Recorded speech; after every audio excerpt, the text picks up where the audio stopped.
we're picking as much as you can today, right? Annie Rausch-Gurnett never imagined that her entire driveway in Mount Airy, Maryland, would serve as a gateway of hope for her war-ravaged homeland. At least if we can help with this, it will help them to survive and hold on. This 37-year-old businesswoman who grew up in Ukraine recently organized a massive aid drive in response to the humanitarian crisis erupting in Eastern Europe. And my heart is still there, so it's hurt me so much. My people and Ukrainians are gonna be hurt. For Annie, this is deeply personal. Countless friends and family, including her 83-year-old grandmother, are in harm's way. They've been hiding in the basements. It's really difficult to hear that they spend nights outside. Hunkering down if and when the fight comes to them. They are Ukrainians. They don't run. Nope. This drive began with a simple Amazon wish list, requesting everything from medical supplies for wounded soldiers to non-perishable food for fleeing families. We have a lot of stuff for babies, formulas, diapers, baby clothes, hygiene products. But she never expected this. In less than 48 hours, more than 4,000 packages landed on her porch. She and 100 friends then spent an entire weekend culling and boxing up more than 50,000 pounds of goods. It brought me to tears, and it's really, I'm really thankful, to everyone. And 7 News on Your Side was there for a critical step in this process. So here's the 67 pallets. When employees of O'Sullivan Tree Care out of New York volunteered their time and their tractor trailers to load up items now bound for aid organizations in Poland and Ukraine.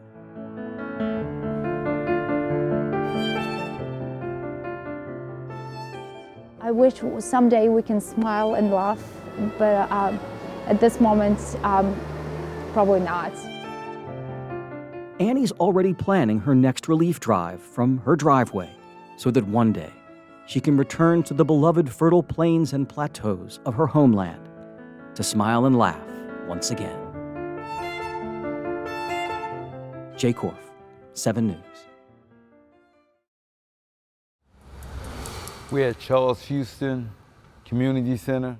Everyone who signs up for this advanced boxercise class in Alexandria, All right, work time. Let's get it. Let's go. soon realizes Pain is weakness.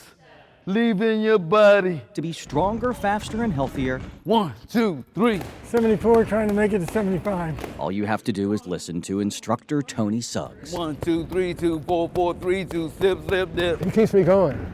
Regulars John Perlman and Mike Diffley say boxing's ability to improve agility and coordination Snap it, twist it, hook it, twist it. has slowed the progression of their Parkinson's disease. It makes a big difference. We're not sick, we just have Parkinson's. 9, 10.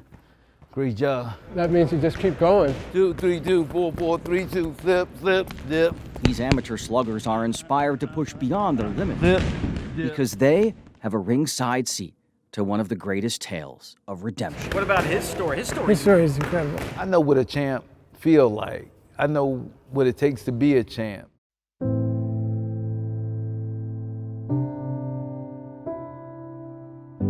Tony Suggs was among the toughest brawlers in all of boxing in the 1980s.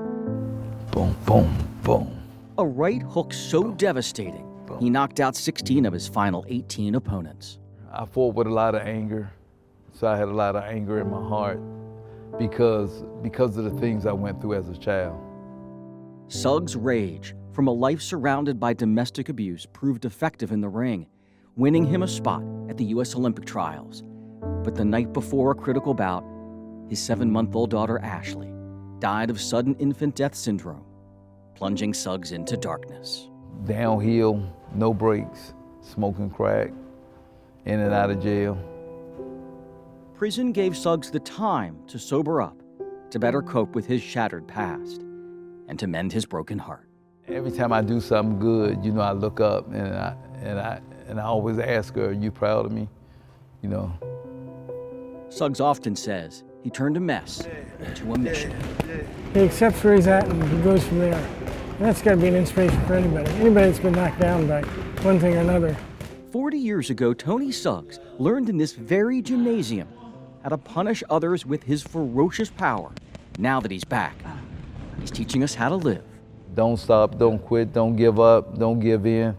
You know, keep the faith. It's gonna get better. Hook it, twist it. Jay Korf, 7 News.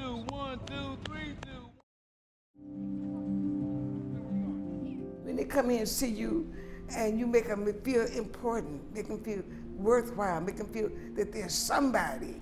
Good morning, how are you this morning? The chance to thrive. You've had a beautiful day here. It's all we really want, especially for our children. Good morning, good seeing you. Gloria Williams, the longtime greeter at this small school housed in a D.C. church, knows full well the secret to winning each day in this unique educational environment. How are we going to count to 27 today? Begin with kindness. Each child is treated as if they were somebody special. Ooh, Dominic, show me five. Show me five another way. It's called Chance Academy. Let me see you jump. Good job, everybody. Founder Anna Bernanke opened several years ago with only 2 students. She now has dozens with plans to grow. They need to know that you care about them and that you believe in their potential. You want to share that? Yeah! Oh my gosh! Of course you do. Bernanke believes young minds shine in a space where they, their families, and their teachers, like DeLeon Ware, So you're doing the check too? See what you got. are supported and celebrated. And after you do that, I want to see the part whole, because this is outstanding work right here. The biggest thing that I think anybody can take from this whole thing is that it can be done. It's called Chance Academy for a reason, because they give you second chances. The child first, loving the child, supporting the child, and then challenging them academically. Here, tolerance and empathy are foundational, and while mastery of content critical, so is creativity and flexibility. It could be a hard C, but this is going to be a K, okay? It just opened my mind up to like so many different things. Former student Samia Robinson could not wait to enroll her 5-year-old Leilani. Good job, Leilani. It's gonna be amazing. It's gonna be really great. And I'm really excited for her. Clean up your Play-Doh so we can have a mass break. Bernanke accepts all kinds of students, but the majority are highly motivated Black and brown children from challenging backgrounds. Your child's gonna be in great hands. Cindy and Josue Escobar are flourishing after coming here years ago not knowing English. It's literally like if the teacher was just teaching you by yourself. Yeah, it is supposed to be an A. You knew that. It's not radical to think that every child needs to be loved. It's not radical to think that every child has a talent, a gift that is precious.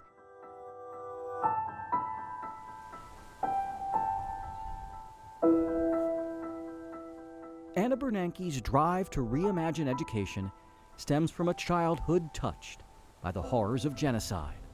My parents were Holocaust survivors. Anna says when her parents, Lenka and Otto, were newlyweds, the Nazis swept through their town in the former Yugoslavia, wiping out her father's entire immediate family. Otto and Lenka literally ran for their lives into the mountains. I'm here because people sacrificed their lives to save my parents. Members of an underground network guided her young parents over the Alps into Italy, where Anna and her brother were born. They eventually emigrated to the U.S., where their parents drilled into their DNA that the finest of educations would be their only salvation. When we moved to the U.S., they had nothing. So my mother would say to me, the only thing you have to do is study. We'll make sure you're fed and clothed, but just study. Anna married a man named Ben, an economist who went on to chair the Federal Reserve. She followed her passion of teaching, but soon found that cultivating wisdom from a child with means was not nearly as rewarding as creating equity in education for someone who was just as smart, but didn't have as much. So I always grew up with this very keen sense of supporting the underdog.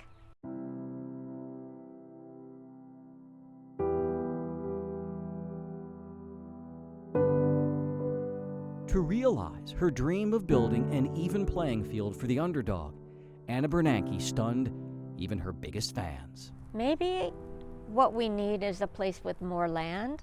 Bernanke didn't just buy any 10-acre lot in Bowie, Maryland for Chance Academy's new home. She knowingly purchased land symbolic of oppression and inequality. We're actually on the tract, original tract from the 17th century that was known as Darnell's Grove. Historian Susan Pearl says for more than a century, the enslaved tilled this land. They grew a lot of crops. They also had a lot of horses. Tobacco, soybeans, butter, and hay, the products of bondage. This circa 1800 plantation-style home known as Fairview, belonging to the very man named after Bowie, Maryland. We are at the front of the home of Odin Bowie, who was the 34th governor of Maryland. This is May 8, 1857. Pearl's research tells us that at the Civil War's end, Bess, Cass, Sal, 104 slaves were here, including Basil Wood and his wife Lizzie, whose descendants still live in Prince George's County.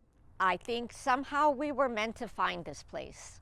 It's not lost on Bernanke that the children who once roamed these fields in servitude were deprived of a proper education.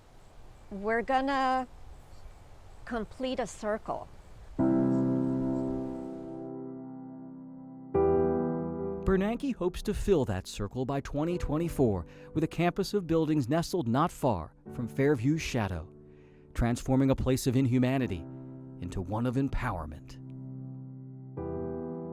And for Leilani Robinson and her classmates, the chance to realize that opportunity is not a destination, but often the direction you're already heading. I'm Jay Korf for 7 News.